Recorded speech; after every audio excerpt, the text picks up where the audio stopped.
আসসালামু আলাইকুম বন্ধুরা, আজকে আমি তৈরি করে দেখাবো খুবই সহজ একটি বিরিয়ানি রেসিপি, যা কম খরচে আমরা অল্প সময়ে তৈরি করে নিতে পারি। আশা করি রেসিপিটি আপনাদের কাছে ভালো লাগবে। আর ভালো লাগলে প্লিজ আমার চ্যানেলটি সাবস্ক্রাইব করবেন এবং পাশে থাকা বেল আইকনে ক্লিক করে রাখবেন, যাতে আমার চ্যানেলের নতুন নতুন রেসিপিগুলির নোটিফিকেশন সহজে আপনাদের কাছে সবার আগে পৌঁছে যায়। তো আমি আজকে তৈরি করব ডিম বিরিয়ানি। দেখুন, এখানে আমি 6টি ডিম সিদ্ধ করে নিয়েছি। আমি একটু হালকা কেটে কেটে নিচ্ছি, যাতে মশলার স্বাদটা ডিমের ভিতরে যায়। এখানে আমি 400 গ্রামের মতো আলু নিয়েছি। আলুগুলিকে কেটে নিয়েছি ছিলে। দিয়ে দিচ্ছি স্বাদ মতো লবণ। লবণটা আমি মাখিয়ে আলুগুলি ভেজে নিব। মোটামুটি 80% মতো যেন সিদ্ধ হয় ভাজার সময়, সেরকম করে আমি ভেজে নিব। এটা আমি প্যানে তেল দিয়ে দিচ্ছি। তেলটা গরম করে এতে প্রথমে আমি ডিমগুলি ভেজে নিব। ডিমটা আমি হালকা করে ভাজবো, যেহেতু ডিমের বিরিয়ানি, এতে বেশি ডিপ করে ভাজার প্রয়োজন হবে না। হালকা করেই ডিমগুলি ভেজে নিলে হবে। আর তেলটা আপনারা কম দেবেন, তাহলে তেলটা ছিটকাবে কম। আমি ডিমগুলি তুলে নিচ্ছি। এই একই তেলে আমি দিয়ে দিচ্ছি সবটুকু আলু। দিয়ে আমি নেড়ে চেড়ে ঢাকনা দিয়ে ভালোভাবে যেন 80% সিদ্ধ হয় সেরকম করে রান্না করে নিচ্ছি। নাড়িয়ে নিতে হবে। আর চুলার হিটটা এ পর্যায়ে আমি মিডিয়াম লোতে দিয়ে দিয়েছি, যাতে আলুটা 80%-এর মতো সিদ্ধ হয়ে যায়। আবারও আমি ঢেকে রান্না করছি। দেখুন, আলুতে হালকা কালার চলে আসছে এবং সিদ্ধ হয়ে গেছে অনেকটাই। আমি এগুলি তুলে নিচ্ছি। একই প্যানে আমি দিয়ে দিচ্ছি 1/4 কাপের মতো রান্নার তেল, কারণ এর মধ্যে আমি ডিম আর আলুটা আর একটু রান্না করে নিব। দিয়ে দিচ্ছি এখানে একটা তেজপাতা ছিঁড়ে, 3 পিস দারুচিনি, 3টা এলাচ, 3টা লবঙ্গ, একটা স্টার এনিস। স্টার এনিসটা দিলে হবে কি, সুন্দর একটা ঘ্রাণ বের হবে। আর যদি আপনাদের কাছে এটা না থাকে তাহলে স্কিপ করতে পারেন। দিয়ে দিচ্ছি এখানে 1/4 কাপ পেঁয়াজ বাটা, 1 টেবিল চামচ রসুন বাটা, 1 টেবিল চামচ আদা বাটা, 1 টেবিল চামচের মতো জিরা বাটা। দিয়ে মশলাটা আমি এখন ভালোভাবে কষিয়ে নিব, যাতে এর কাঁচা গন্ধটা না থাকে। দেখুন, আমি মশলাটা কষিয়ে নিচ্ছি। আমার কষানো হয়ে গেছে। এখন এর মধ্যে আমি স্বাদ মতো লবণ দিয়ে দিচ্ছি। দিয়ে দিচ্ছি 1.5 চা চামচ বিরিয়ানি মশলা। দিয়ে দিচ্ছি 1 চা চামচ কাশ্মীরি চিলি পাউডার, 1/2 চা চামচ হলুদের গুঁড়া, 1 চা চামচ ধনে গুঁড়া, 1/2 চা চামচ লাল মরিচের গুঁড়া দিয়ে আমি মশলাটা ভালোভাবে কষিয়ে নিব। এখানে আপনারা কাশ্মীরি চিলি পাউডারটা স্কিপ করতে পারেন যদি না থাকে। আমি পানি দিয়ে দিচ্ছি, দিয়ে আবারও একটু কষিয়ে নেব।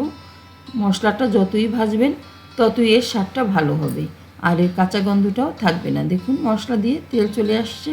এ পর্যায়ে আমি দিয়ে দিচ্ছি 2 টেবিল চামচ টমেটো কেচাপ। আমি যেহেতু এখানে দই ইউজ করি নাই, তাই একটু কেচাপটা ইউজ করছি। আপনারা চাইলে দুটোই ইউজ করতে পারেন।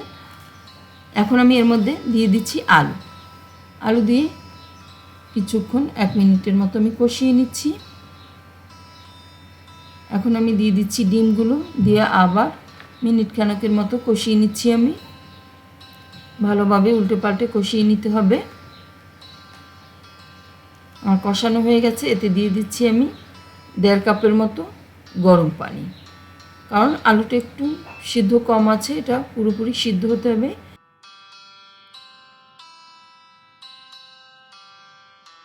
ঢেকে দিয়েছি। ঢাকনা খুলে বারবার নাড়িয়ে নিতে হবে, নাহলে হাঁড়ির নিচে মশলাগুলি লেগে যেতে পারে। দেখুন, আমি নাড়িয়ে আবারও ঢেকে দিচ্ছি। ঝোলটা ঘন হওয়া পর্যন্ত আমি রান্না করব। এতে দিয়ে দিচ্ছি আমি 4-5টা কাঁচামরিচ, চিনি 1 চা চামচ, দিয়ে দিচ্ছি গোলাপ জল, দিয়ে দিচ্ছি কিছুটা পেঁয়াজ ব্রেস্তা, দিয়ে আমি আবারও ঢেকে দিব। ঢেকে 2-3 মিনিটের মতো রান্না করব। আমার রান্নাটা কমপ্লিট। এখন আমি নিয়ে নিচ্ছি পোলাওয়ের চাল, যা দিয়ে আমি বিরিয়ানিটা রান্না করব। 3 কাপ এখানে পোলাওর চাল নিয়েছি আমি। এটা ভালোভাবে পরিষ্কার করে নিতে হবে। এখন আমি চুলে একটা প্যান বসিয়ে দিয়েছি। এটাতে আমি পোলাওটা রান্না করে ডিমগুলি মিলিয়ে দিব। খুব সহজভাবেই আমি বিরিয়ানিটা রান্না করব। আমি দিয়ে দিচ্ছি একটা বড় সাইজের পেঁয়াজ কুচি করা, দিয়ে পেঁয়াজটা আমি একটু ভেজে নিব।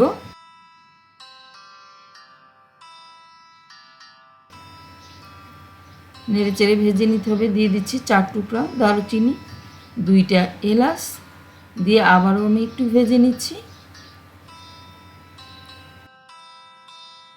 পেঁয়াজটা আমি ভালোভাবে নাড়িয়ে ভেজে নিচ্ছি। দেখুন এতে কালার চলে আসছে। এই পর্যায়ে আমি দিয়ে দিচ্ছি সবটুকু চাল। চালটা আমি ধুয়ে পানি ঝরিয়ে রেখেছিলাম, দিয়ে ভালোভাবে নেড়ে চেড়ে ভালোভাবে চালটা ভেজে নিতে হবে।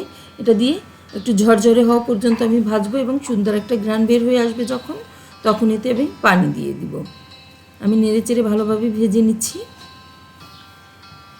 ভাজা হয়ে গেছে। এর মধ্যে দিয়ে দিচ্ছি আমি 5 কাপ পরিমাণে পানি। আমি একটু কম পরিমাণে পানি দিয়েছি, 6 কাপ দিইনি।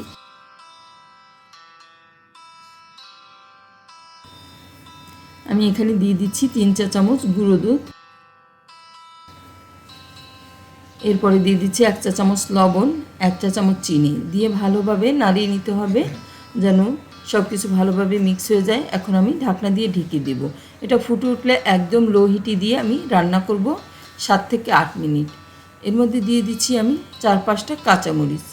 এখন আমি একটু মধ্যে একবার নাড়িয়ে দিচ্ছি। দেখুন নাড়িয়ে আবারও ঢেকে দিচ্ছি। এভাবে আমি 7-8 মিনিটের মতো রান্না করে নিচ্ছি। দেখুন আমার 8 মিনিটের মতো হয়ে গেছে। এ পর্যায়ে আমি ঢাকনা খুলে দেখিয়ে দিচ্ছি এটা কেমন হয়েছে। পোলাওটা রান্না প্রায় কমপ্লিট। এখন এর মধ্যে আমি মিক্স করে দিব সেই রান্না করা ডিম আর আলু। আমি অর্ধেকটা পোলাও তুলে নিচ্ছি। দেখুন পোলাওটা কতটা ঝরঝরে আছে। আমি একটু ছড়িয়ে দিয়েছি। এর মধ্যে এখন ডিম আলু সব কিছু ঢেলে দিচ্ছি। দেখুন সবটুকুই দিয়ে উপরে আবার বাকি পোলাওটুকু দিয়ে দিব। এর উপরে দিয়ে দিচ্ছি আমি কিছুটা পেঁয়াজ বেরেস্তা, দিয়ে দিচ্ছি গোলাপ জল বা আপনারা কেওড়া জলও দিতে পারেন এখানে। এর উপরে দিয়ে দিচ্ছি কিছুটা মিন্ট, দিয়ে দিচ্ছি বাকি পোলাওটুকু দিয়ে ঢেকে আমি আরও 7-8 মিনিটের মতো দমে রেখে দেব। উপরে দিয়ে দিচ্ছি 2 চা চামচ ঘি। ঘিটা দিলে স্বাদটাও ভালো হবে এবং ঘ্রাণটাও অনেক সুন্দর হবে। দিয়ে দিচ্ছি কিছুটা জাফরান কালার, উপরে আমি পানিতে গুলিয়ে নিয়েছি। দিয়ে উপরে আরও একটু মিন্ট দিয়ে আমি বেরেস্তা ছড়িয়ে দিয়ে ঢেকে দিয়েছি। এই অবস্থায় এখন আমি 7-8 মিনিট দমে রেখে দেব একদম লো হিটে। দেখুন 7-8 মিনিট হয়ে গেছে। আমি আপনাদের দেখিয়ে দিচ্ছি এটা কেমন হয়েছে, কতটা ঝরঝরে আছে।